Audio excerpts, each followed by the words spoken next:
అర్జున్ గాడి గొప్పతనం ఏంటంటే పెళ్లి చేసుకుంటానని ఆ అమ్మాయికి అక్కడే కారులో ఉన్న వాళ్ళ నాన్నకి ఒకేసారి చెప్పాడు. తర్వాత గొడవ అయిందా?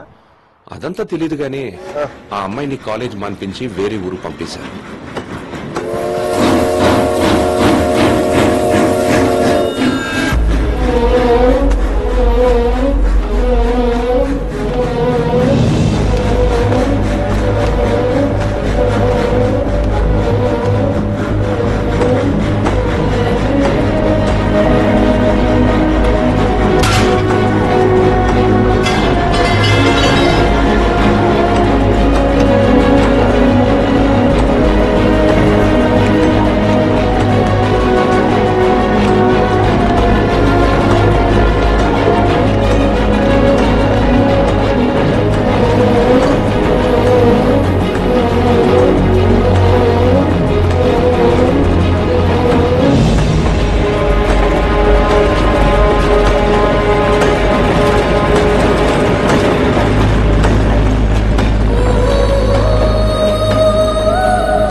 ఎన్నిసార్లు కలిసినా వెళ్ళిపోయే ముందు చివరిసారి చూడటం నిజంగా స్పెషల్గా ఉంటుంది.